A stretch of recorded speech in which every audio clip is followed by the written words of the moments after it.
A continuación voy a presentar mediante diapositivas la tarea académica sobre la distinción de las teorías positivistas y la crítica del realismo jurídico, ¿no? Positivismo excluyente, incluyente y crítico de Kelsen, Hart, Ferrajoli y Ross respectivamente, ¿no? Y también vamos a tomar un caso real, ¿no? Sobre un juez constitucional en Perú. La distinción de las teorías positivistas y la crítica del realismo jurídico.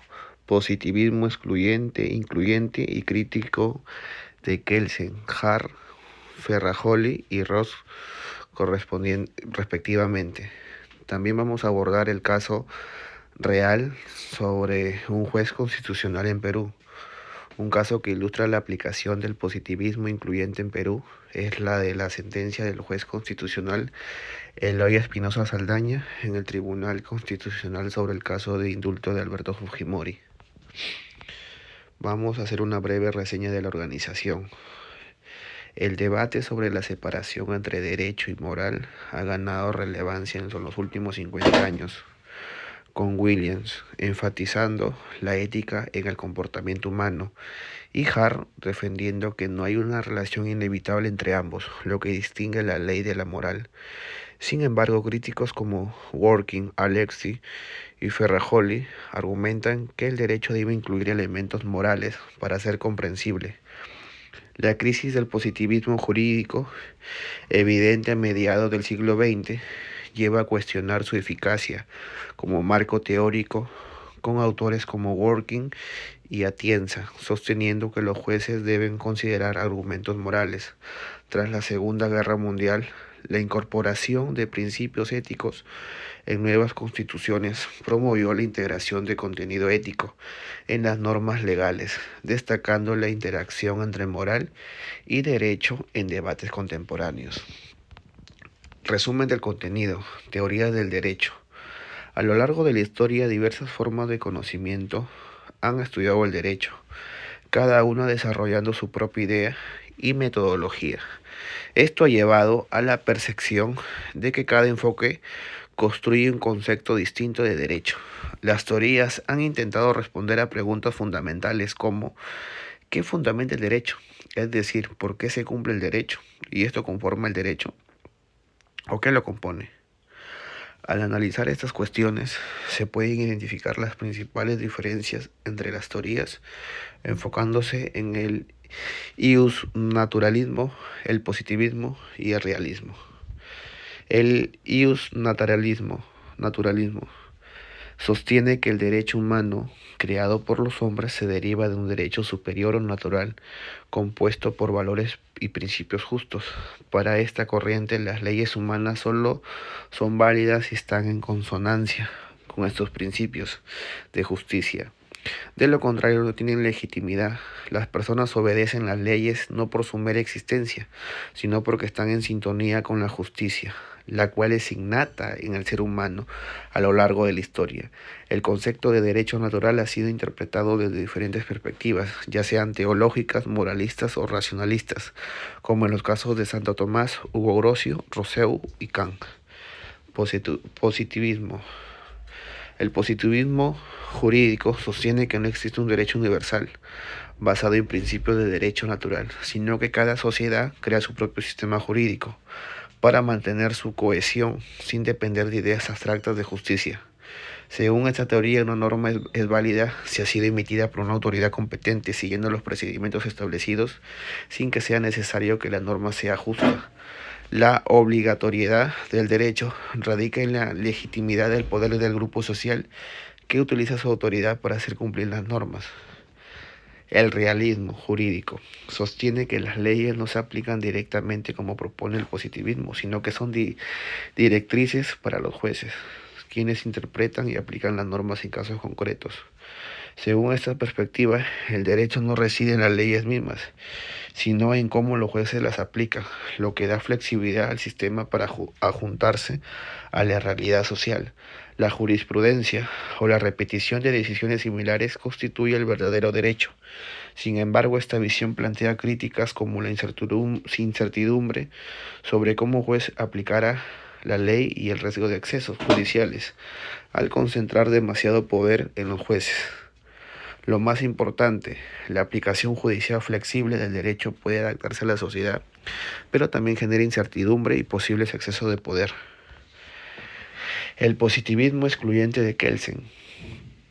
La teoría jurídico-política de Hans Kelsen, más allá de su famosa teoría pura del derecho, transformó profundamente la concepción del sistema jurídico y la organización del Estado.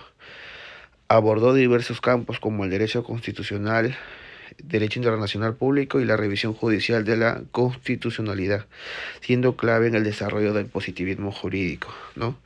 Lo más importante que él se propone un análisis del derecho basado en normas jurídicas puras sin influencias éticas o sociales, lo que refuerza la autonomía del derecho en el marco del Estado contemporáneo.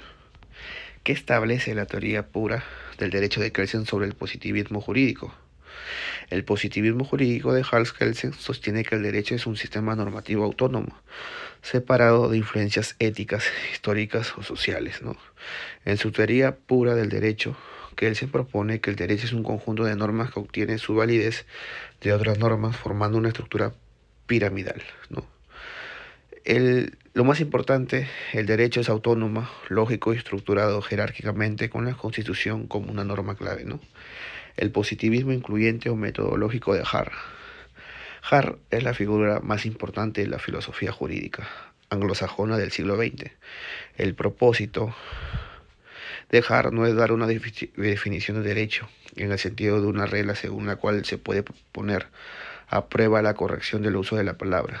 Su propósito es hacer avanzar la teoría jurídica, proporcionando un análisis más elaborado de la estructura distintiva de un sistema jurídico nacional y una mejor comprensión de las semejanzas y diferencias entre el derecho, la coerción y la moral como tipos de fenómenos sociales. El positivismo crítico de Ferrajoli. La tesis de Luis Ferrajoli sostiene que el constitucionalismo contemporáneo con constituciones rígidas permite invalidar normas formalmente vigentes si no cumplen con los parámetros legales y constitucionales sin recurrir a criterios políticos o morales externos, ¿no? Lo más importante, Ferrajoli propone un positivismo crítico que no solo describe el derecho, sino que lo corrige para proteger derechos y limitar el poder. El realismo jurídico de Ross y su apartamiento del positivismo. La tesis de Luigi Ferrajoli sostiene que el constitucionalismo contemporáneo, con constituciones rígidas, permite invalidar normas formalmente vigentes si no cumplen con los parámetros legales y constitucionales, sin recurrir a criterios políticos o morales externos. Lo más importante, Ferrajoli propone un positivismo crítico que no solo describe el derecho, sino que lo corrige para proteger derechos y limitar el poder. Un caso real sería de un juez constitucional en Perú, ¿no? Que este caso ilustra la aplicación del positivismo incluyente en Perú. Es la sentencia del juez constitucional Eloy Espinosa Saldaña en el Tribunal Constitucional sobre el caso de indulto Alberto Fujimori. En su decisión, Espinosa Saldaña adoptó un enfoque positivista, incluyendo al interpretar las normas de manera que incorporen criterios de derechos humanos, destacando la importancia de que las normas jurídicas se ajusten a principios morales fundamentales como la justicia y la protección de los derechos fundamentales, ¿no? Conclusiones. La sentencia del juez constitucional sobre el indulto Alberto Fujimori ilustra el positivismo excluyente al integrar derechos humanos en la interpretación de normas. Destaca la justicia y dignidad humana. Este enfoque refuerza el rol del juez como garante de derechos fundamentales y critica el positivismo excluyente que promueve un derecho que evoluciona con las realidades sociales.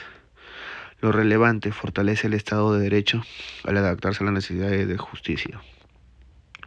El positivismo jurídico ha sido objeto de diversas interpretaciones, especialmente en cuanto a su relación con la moral.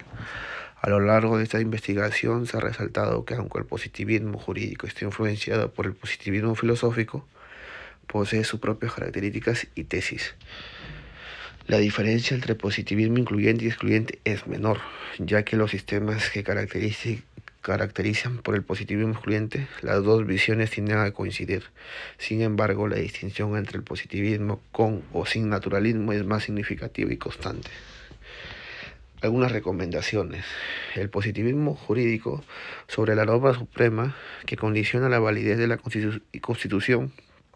Según Kelsen, desde un enfoque jerárquico, la Constitución es la norma fundamental, especialmente en constituciones rígidas.